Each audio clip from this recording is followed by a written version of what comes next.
Olá, pessoal. Eu sou Fernanda Della Coste, prof. e coordenadora da pós-graduação em Reabilitação Cardiovascular, Ciências da Reabilitação e Fisiologia e Biomecânica do Movimento. E hoje eu trouxe para vocês um assunto para a gente discutir, que vai falar sobre o retorno ao esporte no pós-Covid. Para quem acompanha as lives da PhysioWork, nós tivemos uma última live falando a respeito de exercício e Covid. E surgiram dúvidas a respeito do retorno ao esporte para atletas pós-Covid. Então, eu trouxe uma aulinha, né, para a gente deixar salvo aqui, vocês poderem ter acesso a esse conteúdo, sobre especificamente o retorno ao esporte após uma infecção do Covid. Para isso, como é que eu montei essa aula, tá, pessoal? Nós vamos falar um pouquinho sobre sistema imune, processo inflamatório, para que a gente possa fazer o link e entender como que o COVID ataca, né, afeta o nosso corpo, e a partir daí a gente possa entender como que o exercício físico, ele, né, nos traz esse potencial de melhora e como que a gente faz, né, para saber se está na hora de voltar. Principalmente quando a gente fala, né, de retorno ao esporte, né? Retorno à sua atividade física. Especificamente nessa aula, eu vou trazer mais conteúdos a respeito ao retorno do esporte no futebol, porque é o que a gente tem hoje de mais conteúdo, de mais artigos publicados até então, tá? Mas a gente pode tirar aí por base de como funciona para os outros esportes. Perfeito? Então vamos lá, né, pessoal? Vamos começar devagarinho, tá? Para que a gente possa começar a entender um pouquinho a respeito de como que o COVID atua dentro do nosso sistema imune, a gente precisa lembrar que todas as infecções virais, né, elas comprometem, né, elas ativam o nosso sistema imune. Como que o nosso sistema imune responde, né? A partir de um processo inflamatório. Então, a partir daí, eu quero que vocês comecem a lembrar de como são os sinais do processo inflamatório, como que tudo isso acontece, né? O que que a gente tem, como é que a gente sabe que a gente está passando por uma infecção, né, que gera um processo inflamatório? Quando a gente tem calor, quando a gente tem um avermelhamento na região, quando a gente tem um inchaço, dor e, por último, perda de função. Tá? Por que que eu trago esses 5 sinais cardinais do processo inflamatório? Para que a gente possa lá entender como que o COVID foi atuando no nosso corpo e o porquê que chegamos ao fim de perda de função. E muita gente acabou falecendo, tá? E a gente vai ver até onde, né, tem COVID leve, COVID moderada, né, e a COVID grave. Então, para isso, a gente precisa começar a entender como que funciona tudo, relembrar, né, pessoal, como funciona o sistema inflamatório, tá bem? Para isso, eu trouxe para vocês um artigo do Ruslan, publicado na Nature, em 2008, que é uma das revistas mais conceituadas quando se fala de fisiologia, né? E ele traz para a gente uma historinha, ele conta um passo a passo de como se dá o processo inflamatório, tá? Então, assim, para a gente começar a entender, tá? Quando a gente tem um processo inflamatório desencadeado, a gente pode ter 3 mecanismos que levem esse desencadeamento, tá? Vamos ver se eu consigo apontar aqui para vocês. Bom, eu tive lá um hospedeiro que inflamou o meu tecido. Pode ser um vírus, pode ser uma bactéria, o que a gente chama de patógeno, tá? Ou pode ser um corte no tecido, tá? Eu fui lá, tava cortando cebola, me cortei. Como é que funciona esse processo inflamatório? O processo inflamatório, ele funciona tanto para traumas superficiais de pele, quanto para infecções, né? Então, como é que funciona? Eu desencadeei um processo inflamatório. Quais são os 3 pilares para a gente desencadear um processo inflamatório? Ou eu vou ter uma infecção, que é isso que eu estava comentando com vocês, Pode ser em resposta contra um patógeno, que pode ser uma bactéria, um vírus ou um fungo, ou eu posso ter uma lesão de tecido, tá? Que é o que a gente fala de lesões superficiais, de corte, né? Ou pode ter sido um trauma, né? Uma batida forte, né? Isso é outro sinal, é outra causa que desencadeia um processo inflamatório. Ou eu posso ter um tecido que está em mau funcionamento, né? Quando eu tenho tecido adoecido que está em mau funcionamento, tá? Eu posso ter um processo inflamatório em resposta a esse estresse tecidual. Bom, entendido isso, né? A gente espera uma resposta, tá? E essa resposta é a inflamação. E como é que essa inflamação ela acontece, né? Todo esse processo, tá, pessoal, de defesa, tá, contra a infecção, né, ou um reparo tecidual, né, ou se adaptar a esse estresse, são as três formas que a nossa infecção tem de responder, né, a nossa inflamação tem de responder a essas causas. Ou ela vai nos defender, né, o nosso sistema imune vai nos defender contra uma infecção, ou ela vai gerar uma resposta contra este dano tecidual que aconteceu, ou o nosso corpo vai se adaptar a esse estresse tecidual, né, por conta do mau funcionamento do meu tecido, e vai retornar à sua homeostase natural, tá? Todo esse processo, né, de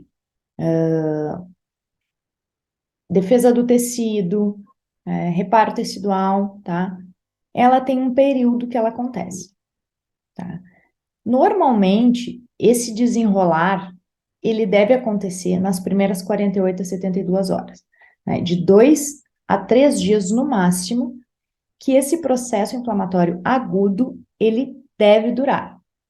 Se não, a gente começa a ter um aumento do risco de perder a função, que é lá o último sinal do processo inflamatório. A gente não quer deixar chegar naquele perda de função, tá?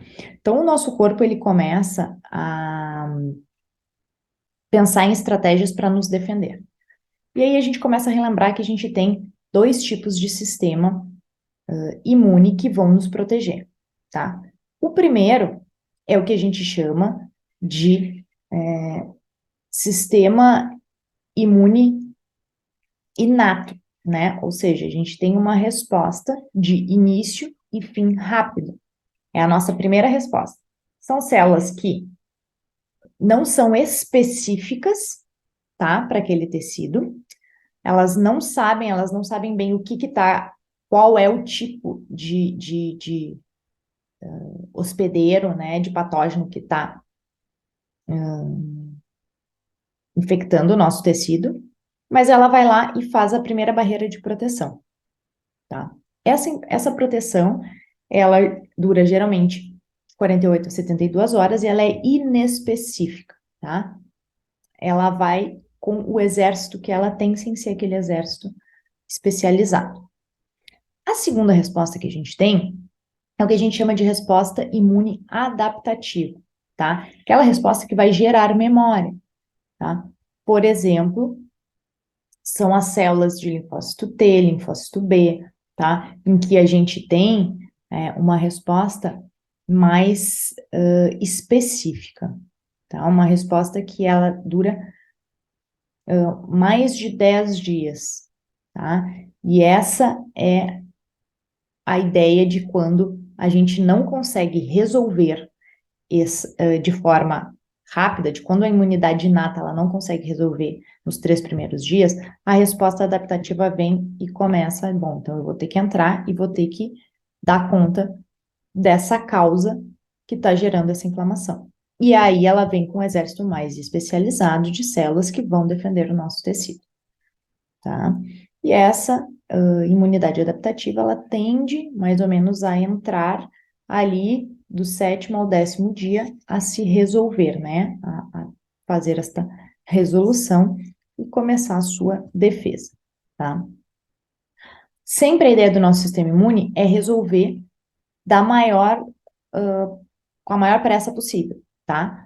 Então, ele vai fazer de tudo para dentro de 2 horas resolver o problema e controlar este processo inflamatório, para que não deixe que o patógeno se procrie no nosso corpo e leve à perda da função.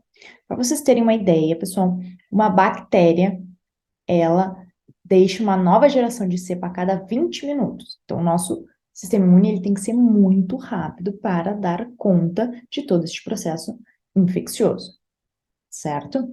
Então, pense, a resposta inflamatória, ela não é ruim, nem sempre ela é ruim, ela é necessária, na verdade, né? A gente precisa ter esta resposta inflamatória para poder controlar os fatores que geram essa resposta, né? Que é aquilo que eu comentei, ou infecção, ou uma lesão tecidual, ou um estresse tecidual por mau funcionamento, tá? De algum órgão, de algum tecido, tá? Mas, pessoal, algumas vezes o nosso sistema imune ele acaba se passando, ele acaba perdendo a linha, tá?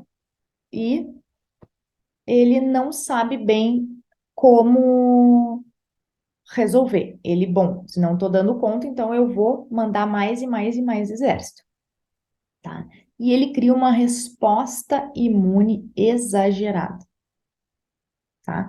Ele manda muita célula de defesa que vão fagocitar todos aqueles patógenos, porém essas células de defesa muitas vezes são inespecíficas, então elas vão fagocitar células sadias, células infectadas, e a gente vai acabando aumentando este processo inflamatório sem um controle, tá? Quais são essas consequências? Ou seja, quando eu tenho uma resposta exacerbada, ou eu vou desencadear um processo inflamatório que vai causar um dano ou uma sepse no meu tecido, ou uma doença autoimune. Quando eu tenho uma inflamação, né, em que a proposta do meu processo inflamatório é reparar o tecido, quando ela é exacerbada, o que eu posso ter de consequência? Fibrose ou crescimento tumoral, né, porque se vocês sabem, o crescimento tumoral, ele é o aumento exagerado, né, uma hiperplasia das células. Ou quando eu não consigo adaptar ao mau funcionamento, né, do meu tecido, eu vou ter desenvolvimento de algumas outras doenças, tá? Que são autoinflamatórias. Então, isso são pontos muito específicos que a gente precisa entender do nosso processo inflamatório. Geralmente, pessoal, a septicemia, ela é provocada pelo nosso sistema imune, tá? E aí que tá o ponto. Essa foi uma das grandes pontos importantes do Covid. O que acontecia com o nosso corpo, né? A gente tinha uma resposta exacerbada àquela infecção viral, que era SARS-CoV-2, tá? O que o nosso corpo fazia? O nosso corpo, ele era infectado pelo vírus, o nosso sistema imune entendia que aquele vírus tinha uma estratégia viral, que a gente chama, que era de segurar o nosso sistema imune. Então, o que acontecia? O vírus entrava e ele era tão inteligente que ele dizia para o nosso sistema imune: não, eu estou bem tranquilo, eu estou me replicando aqui devagarinho, e o nosso sistema imune ficava lá, esperando o que ia acontecer. Quando o nosso sistema imune se dava conta, né, o vírus já estava todo replicado e infectando grande parte dos tecidos. E aí, quando o nosso sistema imune ia fazer essa barreira de proteção, ele vinha atropelando tudo. E aí ele causava, então, uma resposta exacerbada, tá? E essa resposta exacerbada, né, tinha como consequência uma septicemia, né? Ou seja, uma infecção generalizada em todos os nossos tecidos, a gente ia levando ao mau funcionamento deles e essa perda de função, como, né, principalmente nos pulmões e no nosso sistema renal, tá? E aí esses dois tecidos principais do pulmão e o rim, eles eram lesados por conta desse processo inflamatório exacerbado, tá? Era isso que acontecia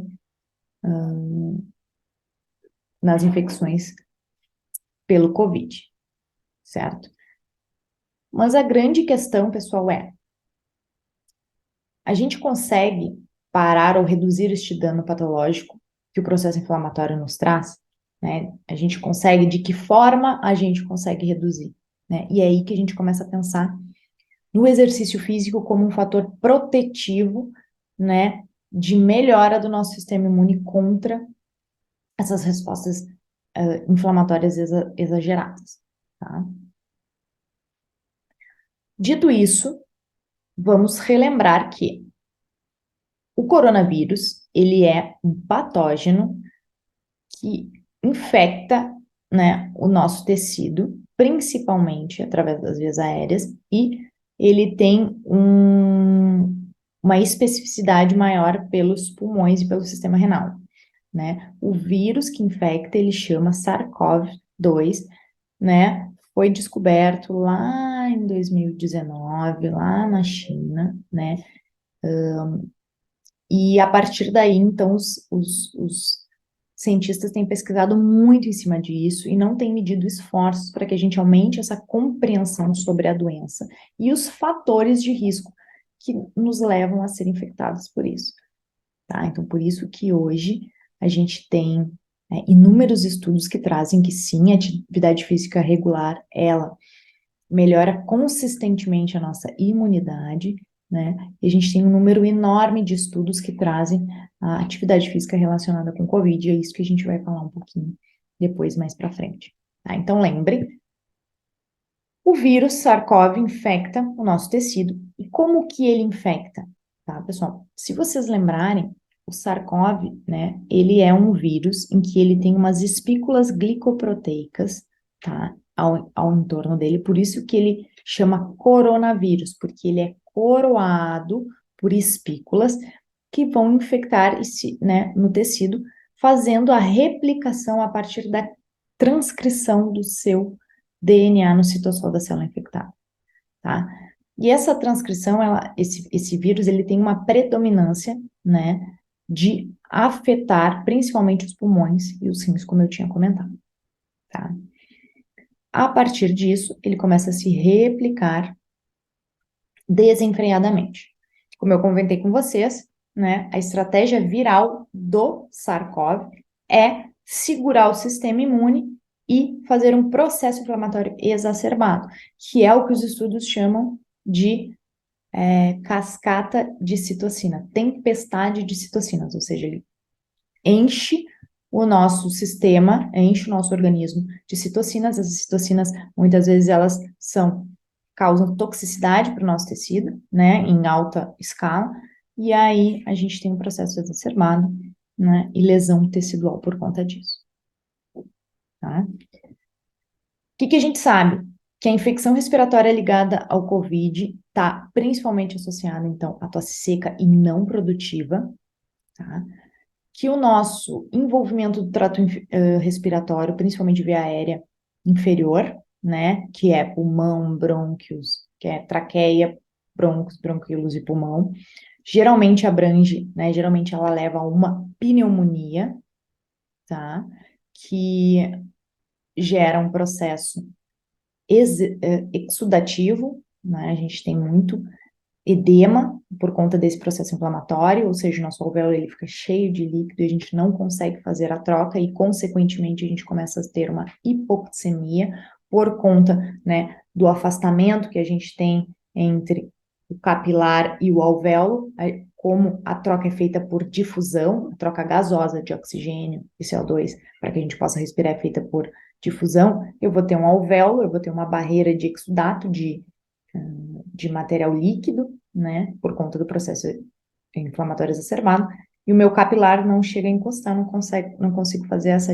troca por difusão, tá? Que é do meio mais concentrado para o meio menos concentrado. Isso leva a hipoxemia, tá?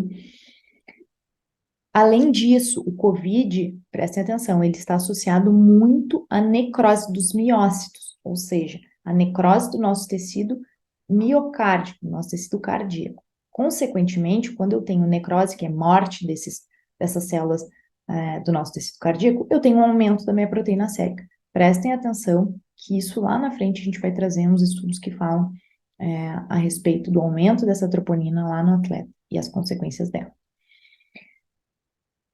Como a gente já sabe, tá? O aumento da concentração da troponina por conta da morte dos miócitos é o que causa, é a causa mais comum, né, que reflete nessa resposta inflamatória sistêmica e nessa tempestade de citocinas associada à inflamação.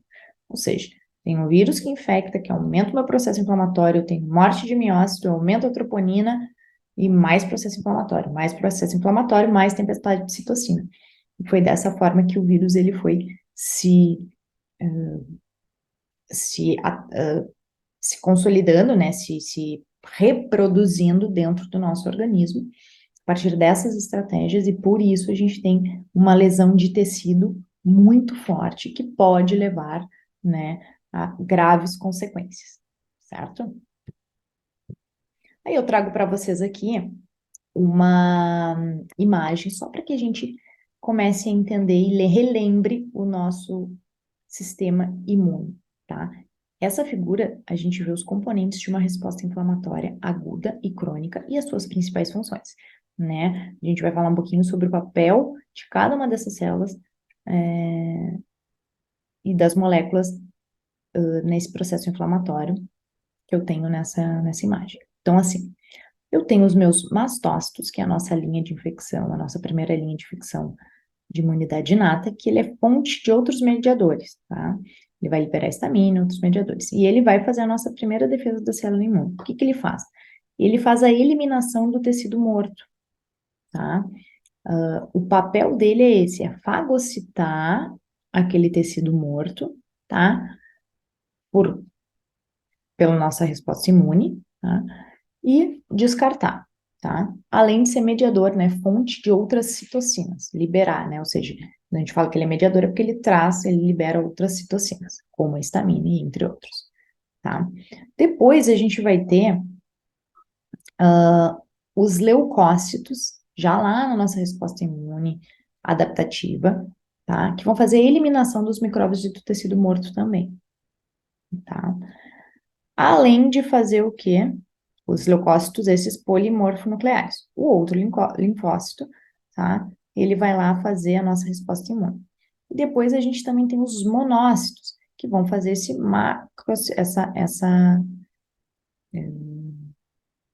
vão se transformar em mastócitos e vão fagocitar e eliminar esse tecido, tá? Além disso, a gente tem o nosso endotélio, que é fonte de mediadores de permeabilidade vascular, ou seja, eles liberam óxido nítrico e outras citocinas que vão fazer a permeabilidade, ou seja, vai deixar que eu faça esse processo de troca, tá? O que mais que a gente tem? A gente tem as proteínas plasmáticas que vão ser complementares, né? Elas vão ser mediadoras do processo de inflamação, elas vão eliminar esses micróbios, né? Além de serem importantes nos fatores de coagulação, né? De ajudar a gente a manter, então, essa a nossa permeabilidade, né, o nosso tecido vascular, né, tecido de dentro do vaso, né, e fazer este reparo, certo? Só para que a gente lembre um pouquinho como é que é cada uma dessas células. Enfim, e aí o que que a gente tem, então, pessoal? Em 2020, tá, saiu um estudo na BJSM, tá, no British Journal of Sports Medicine, que o professor da Universidade de São Paulo dizia, né, fazia um questionamento de o que que a gente sabe, o que que a gente precisa saber sobre atividade física relacionada ao COVID, tá? E o que que ele achou, pessoal? O que que ele reuniu? Ele pegou e reuniu ah, estudos que tinham, né? E e resolveu estudar qual era a relação entre a atividade física e o Covid. Um estudo, então, que ele tinha 200 pacientes hospitalizados com Covid moderada a severa, tá? E ele acompanhou durante 18 meses, tá? E aí ele viu os desfechos finais. O que eles descobriram, tá, pessoal? Que pessoas fisicamente ativas tendem a ter uma doença mais branda do que aquelas pessoas que não são ativas fisicamente, que são sedentárias. Ponto importante para o nosso sistema imune. Além disso, essas pessoas que são fisicamente ativas, tá? O que é fisicamente ativo? De 3 vezes na semana, fazer atividade física, né? Acima de 150 minutos de atividade por semana. Isso são pessoas ativamente, fisicamente ativas, tá? Além disso, o que ele descobriu? Que 30 a 40% menos risco de hospitalização para quem pratica atividade física. Então, aquelas pessoas que praticavam atividade física antes de serem infectadas por Covid tiveram uma Covid mais leve e estavam com 30 a 40% menos risco de hospitalização. Além disso, ele viu que os atletas tendem a ter infecções mais leves. O que nos faz pensar? Que, bom, atividade física melhora o sistema imune, faz com que a gente tenha uma atividade, que a gente tenha uma infecção mais branda por Covid. Os atletas praticam muita atividade física, são muito ativos, né? Tem uma rotina de treino intensa, ou seja, infecção mais leve. Ponto. Além disso, o que ele traz nesse estudo? Que quando eu pratico atividade física, seja ela, né, caminhadas regulares, bike, subir e descer escada, né, independente da idade, né, se eu pratico uma atividade física, eu tenho uma redução no meu risco de hospitalização e um melhor prognóstico quando infectado por Covid. E também atentem, para aqueles que foram vacinados com 2 doses de Coronavac, eu tenho uma melhora da eficácia da minha vacina. Então, se eu pratico atividade física e se eu fui vacinado, eu tenho chances baixíssimas de ter infecção de Covid. E se eu tenho a infecção, é infecção muito leve. Meu risco de hospitalização cai drasticamente. Então, foi isso que ele analisou nesse artigo, tá? E o que a gente sabe hoje de epidemiologia do Covid no atleta? Poucos estudos a gente fala, né, sobre...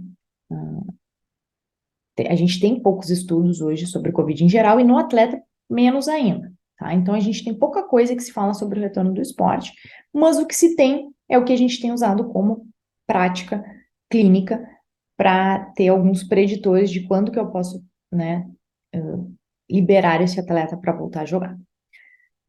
Muitos atletas persistem ainda com sintomas residuais, como tosse, taquicardia e fadiga extrema. Então, assim, eu passei todo o meu processo já de Covid, eu já estou negativado, já passei 30, 40 dias e eu ainda sigo com aquela fadiga extrema. Isso é muito comum, né? Quando a gente diz que a gente tem uma Covid mais longa, né? Então, muitos deles ainda prevalecem com sintomas residuais. E aí vem outro estudo, tá? Que foi feito também em atletas de futebol no estado de São Paulo, né? Publicado numa das revistas bastante importantes, né? De fator de impacto bem importantes, internacionais, por este mesmo professor, tá? Que resolveu estudar, então, qual que era a taxa, né, de infecção após a retomada dos atletas profissionais de futebol em São Paulo, tá? A hipótese do estudo era de que, né, a proteção pode ser ainda maior, né, no caso de pessoas com alto nível de atividade. Será que isso é verdade? Será que não? Então, eles levantaram essa hipótese de que essa proteção ela pode ser ainda, né, maior quando eu tenho um alto nível de rendimento, mas isso ainda é algo que precisa ser confirmado, né? Eles ainda fizeram apenas um levantamento, tá? E o que eles mostram aqui, então, pessoal? Vejam comigo. tá? Que na figura A, o que a gente tem aqui? A gente tem o estado de São Paulo, e na figura A, nós temos a incidência, né, de infecções por região. Ou seja, obviamente, no estado de São Paulo, na cidade de São Paulo, nós vamos ter mais riscos, né, aumento do número de infecção, porque nós temos mais atletas, né, mais grupos, times de futebol, tá? Do que no interior do estado, certo? Na figura B, a gente vê a taxa de infecção com a porcentagem da gravidade da doença, de moderada a severa, né, pela o percentual de indivíduos. O que a gente vê aqui, pessoal? Repare que nos atletas a gente teve uma taxa de infecção maior do que nos estáveis, né, nos reservas. Porém, quando a gente vai comparar a gravidade da doença nos atletas de alto rendimento, né, a gente tinha uma taxa de gravidade mais baixa. Eles pegaram, né, uma COVID mais leve do que nos estáveis, certo? Do que naqueles que tinham um nível de atividade física mais baixo, certo? Já na figura C, a gente tem uma infecção, a gente tem a taxa de infecção por idade, por grupo, né? Porque aqui a gente, nesse estudo, eles incluíram atletas de 14 até 45 anos, então eram várias faixas etárias de grupos de futebol, né? Tinha sub-15, sub-20 de atletas profissionais, e homens e mulheres, e a taxa de infecção por sexo. Então, o que que eles viram? Que a maior taxa de infecção vai ser lá quase 20% dos 30 aos 45 anos, porque é uma faixa etária em que eles estão, né, mais expostos e jogam mais, tá? Do que atletas mais jovens. Atletas mais velhos têm mais risco de infecção do que atletas mais jovens. E os homens têm mais risco de infecção do que as mulheres, mas não significativamente, né? Porque a gente aqui também tem que entender que a gente tem muito mais homens que jogam futebol especificamente do que mulheres, tá? E aqui a gente tem uma escalinha a respeito, né, da porcentagem de taxa de infecção por período, né? Obviamente, né, isso é de acordo, né, com os anos e com a campanha, né, de vacinação e aqueles picos que a gente teve, né? Então a gente vê que as atletas de infecção de futebol a gente teve uma taxa, né, que deu um pico ali entre outubro e novembro de 2020, depois, né, a gente manteve essa taxa, tá? Eu vou deixar essas referências para vocês todinhas, tá? Para vocês poderem dar uma olhada. Concluindo, então, em geral, os atletas profissionais geralmente desenvolvem uma COVID mais leve quando infectados, e ainda especula-se, tá, pessoal, a partir daí, que atletas correm menos risco de desenvolver uma inflamação miocardite após contrair uma doença. Mas esse estudo ainda é muito controverso, tá? Porque eu vou trazer outro estudo para vocês que traz, né, especula-se que eles correm mais risco, isso é verdade.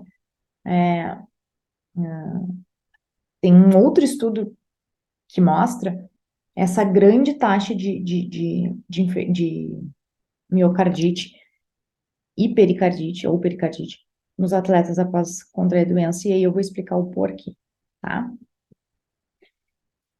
Uma das explicações é que, né, que eles trazem nesse estudo, né, e depois eu vou explicar para vocês, é de que de 12% da troponina elevada foram encontrados em marcadores biomarcadores cardíacos em atletas com COVID, 17% tinham arritmias e 7% tiveram lesões no miocárdio, tá? Esses foram dois estudos que surgiram que faziam essa taxa epidemiológica, tá? Dos biomarcadores, em que 12% tinham troponina elevada, 17% disseram que tiveram arritmia e 7% tiveram lesões no miocárdio, tá?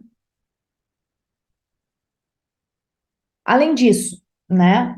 Além dessa meta-análise, a gente teve mais um estudo, que era uma meta-análise que incluiu 6 estudos em um total de 1.500 pacientes com COVID, que disse, né, que trouxe para nós que 8% dessa população sofreu uma lesão cardíaca aguda, né?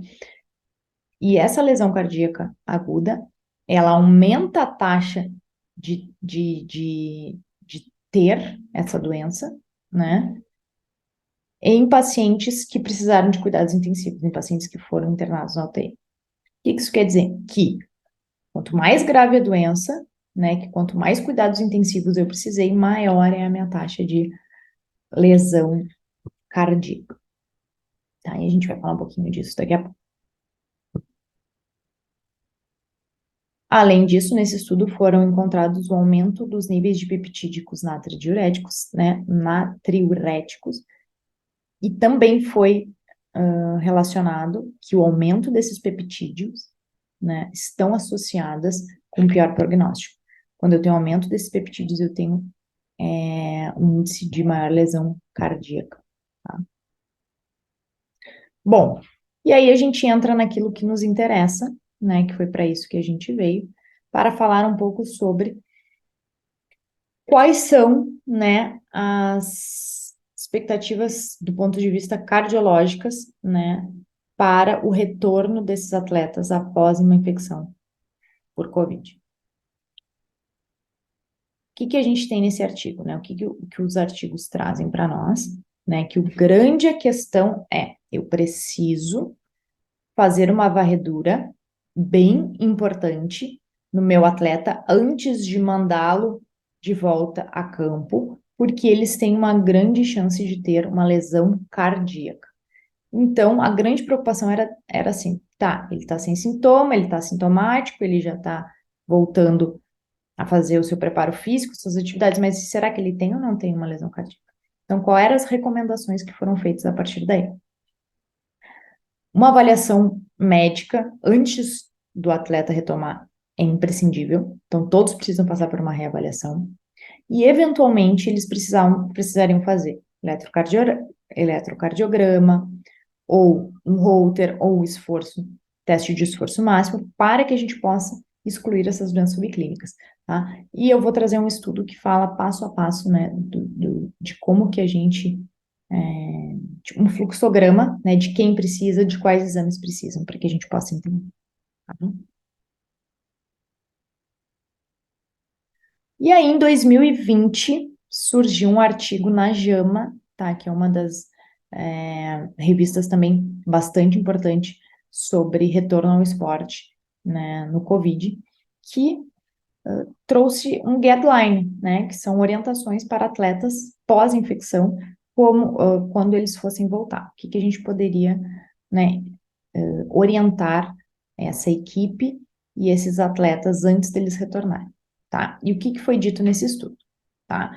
Eles recomendaram, então, nesse estudo, um período de repouso sem sintoma de 2 semanas, ou seja, passei todo o meu período do COVID, estou sem sintomas, ficar mais 2 semanas em repouso, mais 2 semanas sem praticar atividade física, faz um teste e aí sim pode retomar ao jogo. Além disso, eles deveriam ser testados novamente até obter um resultado negativo antes de retomar ao jogo, para que não né, infectassem outros colegas ou tivessem uma reinfecção. Porém, né, pessoal, esse teste sorológico, a PCR, ele tem que ser considerado, mas ele não pode ser exclusivo. Por quê? Muitos dos atletas, né, eles ainda ficavam positivos por mais tempo, né? A gente ainda o teste positivo em atletas que já estavam lá há mais de 20, 30 dias, tá? Porque isso ainda positivavam, mas não queria dizer que eles tinham a doença ou que eles transmitiam a doença, tá? Que mais? Pessoas com uma infecção leve a moderada, eles não parecem transmitir vírus após 10 dias do início dos sintomas, tá? E pessoas que têm, atletas que tiveram uma doença mais grave, provavelmente não transmitem após 20 dias de início do sintoma. Isso foi outra coisa que o estudo nos trouxe, tá? Então, lembrem, após 10 dias estão liberados, eles não transmitem mais, mas eles deveriam esperar até a recuperação completa e depois mais 2 semanas, tá? Essas são as recomendações que este artigo trouxe para poder orientar as equipes, certo? Qual é a sugestão, né? Que diretrizes futuras sobre o retorno ao esporte para os atletas devem enfatizar principalmente a apresentação clínica e a gravidade, né? E não a progressão temporal da doença. Ou seja, a gente tem que avaliar bem esse atleta individualmente e entender qual que é a gravidade do COVID que ele teve. E aí sim, eles vão ser tratados de acordo com a gravidade de apresentação clínica. Então, não tem uma tabelinha que diga após 2 semanas tu retorna. Não. Cada um vai ser feita uma investigação clínica e liberado, tá? A recomendação é de que eles repousem por mais 2 semanas depois de assintomáticos. Mas isso depende muito de cada um deles. E o que vai nos datar, né, o que vai balancear quando que ele volta ou não é a apresentação clínica e a gravidade da doença que ele teve, certo? Bom, a partir daí, eles lançaram então um algoritmo para elegibilidade de retorno ao esporte, tá? Como é que funciona esse algoritmo? Primeiro, exames clínicos, tá? Todos os atletas devem passar por bioquímico, eletrocardiograma, ecocardiograma, Holter, teste de esforço, teste de função pulmonar e um teste rápido. Excluindo, para que a gente possa excluir as complicações, como fibrose pulmonar e cardíaca, redução da capacidade pulmonar, disfunções cardíacas ou arritmias malignas, né, para que a gente evite a morte súbita do atleta, tá? Ou miocardites. Então, todos esses exames clínicos, eles são feitos para que a gente possa excluir essas complicações e ter um retorno ao esporte mais assertivo, né? Não no escuro, certo? Essa foi outra recomendação que esse artigo trouxe para a gente, tá? E aí, a gente tem um outro estudo que traz, então, as considerações cardiorrespiratórias para, especificamente cardiorrespiratórias, para o retorno ao esporte em pacientes que foram infectados, né, em atletas que foram infectados por COVID. E o que que diz, né? Para que a gente evite, então, essa morte súbita nessa população atlética, as federações esportivas, então, elas fizeram um protocolo de avaliação cardiovascular, né, para os atletas poderem retornar, tá? E esse artigo traz um pouquinho sobre isso. Para que a gente comece falando dele, então a gente tem que lembrar que o COVID-19 ele está associado a evidências bioquímicas de necrose miocitária, né? O que que é isso? É a morte do tecido cardíaco, né? Quase 1 a cada 5 pacientes que foram hospitalizados, eles têm um aumento da concentração sérica de troponina cardíaca, e isso quer dizer que a gente pode ter uma lesão de miocárdio, tá? Que a gente pode ter uma miocardite. Então, a gente tem que ficar de olho nisso, e a primeira coisa é excluir esta lesão miocárdica para que o atleta possa entrar em campo e não tenha uma morte súbita, tá? Como é que funciona esse mecanismo de necrose de miócitos? O porquê que ela acontece, tá? Por conta da hipoxemia profunda que a gente teve da doença respiratória, ou seja, do COVID, né? Lembra que eu comentei com vocês, a gente tem uma grave hipoxemia, a gente não faz troca, o nosso tecido, para viver, ele precisa ser nutrido por alguma coisa, e essa nutrição é através de oxigênio, né? E quando eu não consigo fazer essa nutrição do meu tecido, eu começo a ter morte tecidual. Do processo inflamatório, dano tecidual, morte do tecido. Além disso, eu tenho uma tensão ventricular direita maior devido à vasoconstrição pulmonar hipoxêmica, né?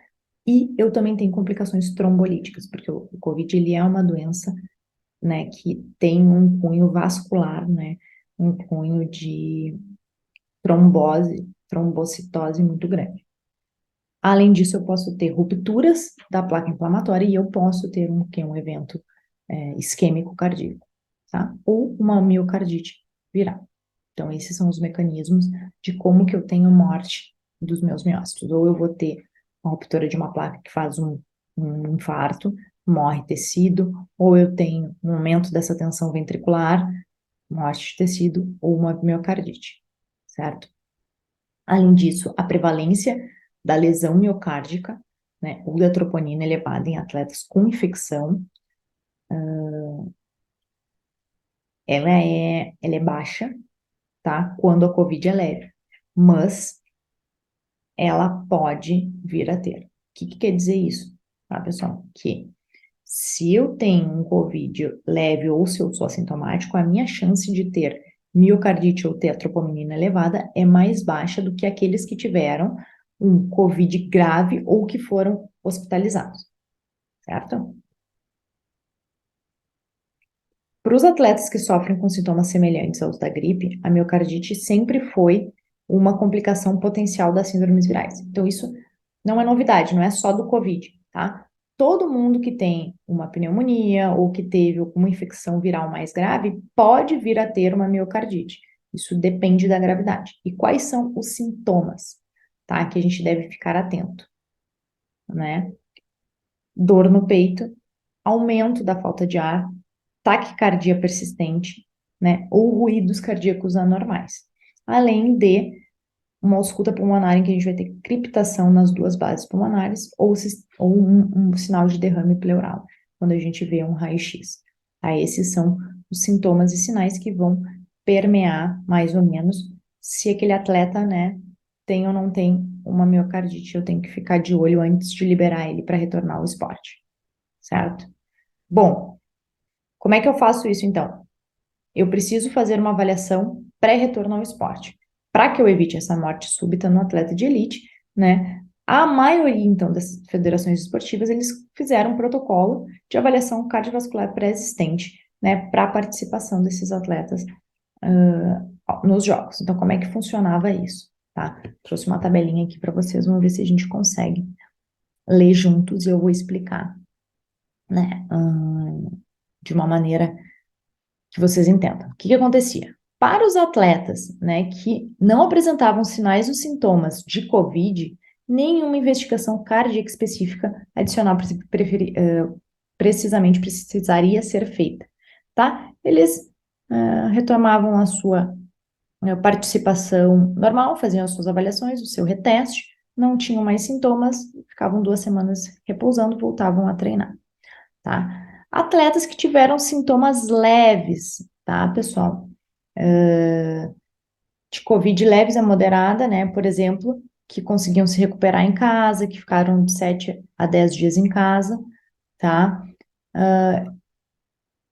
Eles eram um desafio um pouquinho maior para as avaliações, né? Porque a gente não sabia muito bem o que estava acontecendo. Então, o que acontece, tá? O que era feito? O que esse artigo propôs? Que para esses que se recuperaram, né, em casa, que tiveram leve a moderada, né, que tiveram isso de leve a moderada, depois que eles tivessem, então, se recuperado totalmente dos sistemas cardiovasculares, né, sem sintomas por 7 dias e não antes de 10 dias do início dos sintomas, eles não poderiam voltar. E era recomendado, então, que fizessem uma avaliação clínica completa com histórico médico e exame físico, tá? Qual que era, o que eles precisavam fazer, então? Primeiro, uma avaliação preliminar, devia se concentrar, então, na presença de dor no peito, se tinha dor no peito, se tinha dispneia, se tinha palpitação, se tinha tontura por esforço, se tinha tido episódio de síncope, tá? Fazia uma avaliação física, né, com ausculta pulmonar, escuta cardíaca, né? E também era recomendado, né, no mínimo, testes cardíacos adicionais que incluíssem pelo menos um eletrocardiograma, aquele normal de 12 derivações. Principalmente isso. Bom, passou nesses testes, resultados normais, ok, retorna para o jogo. Aqui deu resultado anormal, bom, então agora esse atleta ele vai fazer então uma ressonância cardíaca para excluir miocardite, tá? E aí, então, bom, passou resultados anormais, resultado na ressonância normal, ok, retorna pro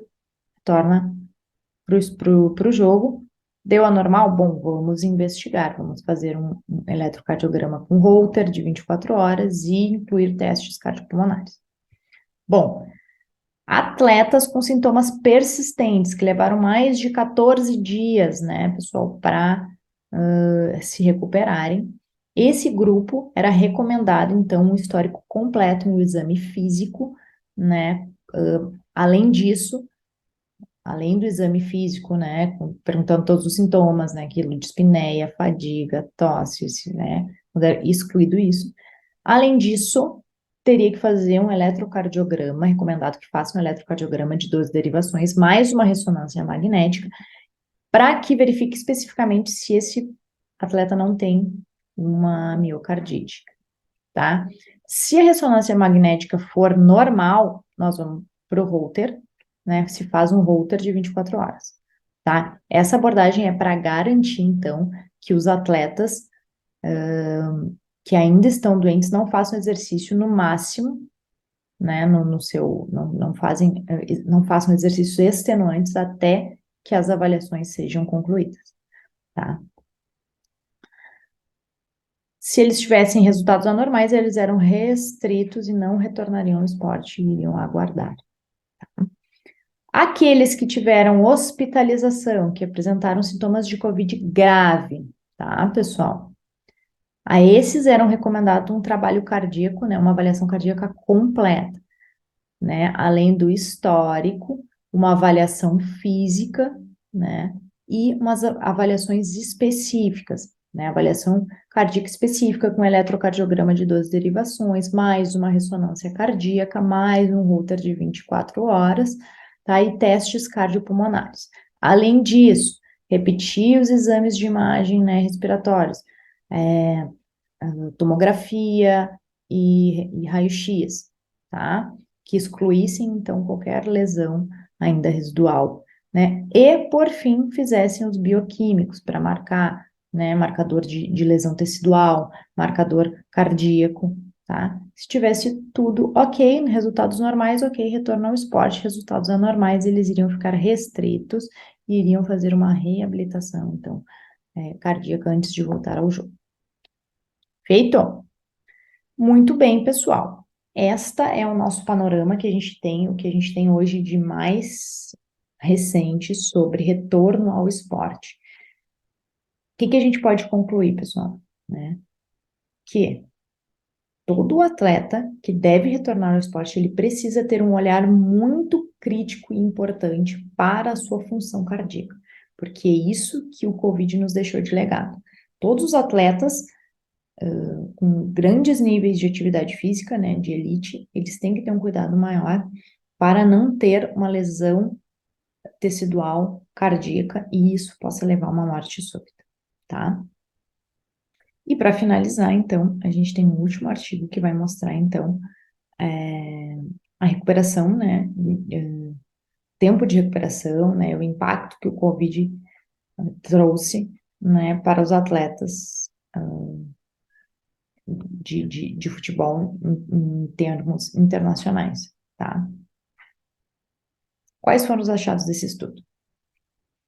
Em uma corte, um estudo de corte, né, de acompanhamento dos atletas de elite, que estavam se preparando para uma competição internacional, o COVID resultou em uma doença mais leve e autolimitada, não exigindo cuidados hospitalares, tá? Então, nos atletas, doença mais leve, sem cuidados hospitalares. O padrão de duração e sintomas relacionados à COVID foram muito semelhantes, tá? No entanto, a gente tem ideia lá, isso lá no Reino Unido, tá, pessoal? Que aproximadamente um quarto dos atletas não haviam retornado à plena participação no esporte após 28 dias de sintomas. Então, 2 pontos aqui que a gente já tem. Atletas, isso é um estudo do Reino Unido. Ponto 1, atletas têm sintomas mais leves e não exigem hospitalização. Levam 28 dias após o início dos sintomas para retornar ao esporte, né? E uma das características clínicas mais importantes foi o envolvimento do trato respiratório inferior, né, associado à doença prolongada, tá? E ao retorno tardio. Ou seja, quanto mais infectado eu estava, né, quanto mais consequências pulmonares eu tive, mais tempo eu levava para retornar ao esporte, tá? Como que isso pode impactar prática clínica do futuro, né, nos novos estudos. Informações, então, sobre o curso clínico e perda, né, não é a perda de tempo, né, o tempo que eles demoram para retornar em atletas de elite vão nos informar o gerenciamento da recuperação e o aconselhamento do atleta, né, que foi aquele último estudo que eu mostrei, fala bastante sobre aconselhamento, né, o que a gente tem que fazer para ter um retorno ao esporte mais seguro. Além disso, a gente pode considerar a aceleração do retorno ao esporte, a plena participação esportiva para aqueles que apresentam sintomas, principalmente só de trato respiratório superior. Ou seja, só aqueles que ficaram com trato respiratório superior, né, com nariz, coriza, tosse, mais rápido do que aqueles que tiverem infecção de trato respiratório inferior, como pneumonia, né, infecção no pulmão, né, mais crepitantes, tá? E é necessário mais trabalhos para que a gente determine, então, os fatores que sustentam um retorno tardio à participação plena no esporte, tá? Ou seja, aqueles que demoraram mais tempo, a gente precisa entender o porquê que eles demoraram mais tempo e como que a gente vai aconselhar, certo? Porque qual é a grande questão do esporte? Eu preciso que o meu atleta volte o mais rápido possível, né? Mas o mais rápido possível de uma maneira mais segura. Como que eu posso, né? Como é que eu posso determinar esses fatores de quem retorna mais tarde, quem retorna mais cedo, certo? Essas são as nossas informações sobre retorno ao esporte que a gente tem de mais recente na literatura, certo, pessoal? Bom, por hoje é isso, tá? Fica aqui o meu contato. Quem tiver dúvida, eu vou disponibilizar os artigos para vocês. Quem tiver dúvida, entra comigo. Quem quiser os artigos, manda mensagem que a gente troca lá. Um grande abraço, pessoal. Até a próxima.